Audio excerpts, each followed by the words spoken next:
So is that the pre-contrast or the post-contrast? There's or pre, both? yeah, it's both. It's Okay. based off of the both.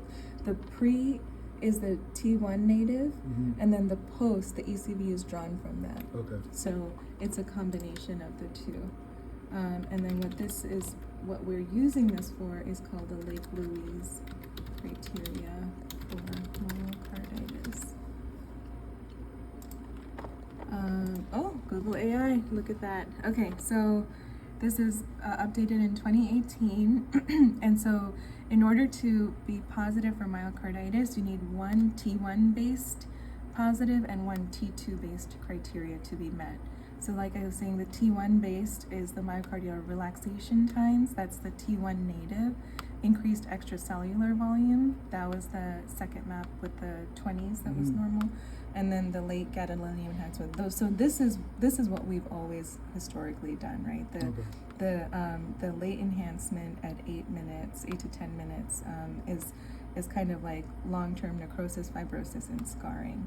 The T2 based criteria are the increased myocardial T2 relaxation times, which correspond with edema. So this T1 was necrosis, fibrosis, and also early on edema. T2 is only edema.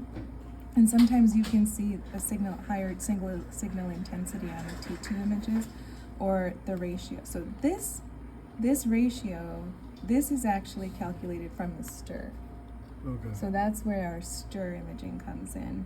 And we don't always capture a stir, do we? For myocarditis, STIR is in Okay. there, but not for cardiomyopathy. Okay.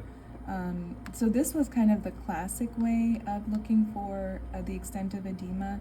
In the STIR imaging, you circle a region of interest, and then you look for the relaxation time in that compared to the relaxation time of skeletal muscle. And usually it should be about 2 times that.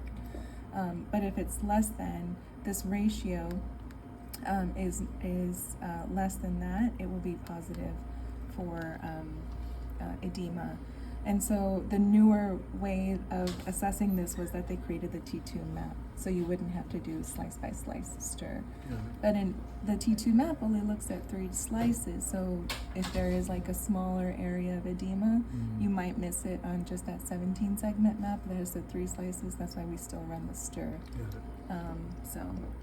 And then there's like additional supportive criteria, which is wall motion abnormalities, or an effusion. Pericardial late enhancement is kind of hard to see because the pericardium is bright in general, but sometimes it's just like segmentally it can be obvious. I need you to fact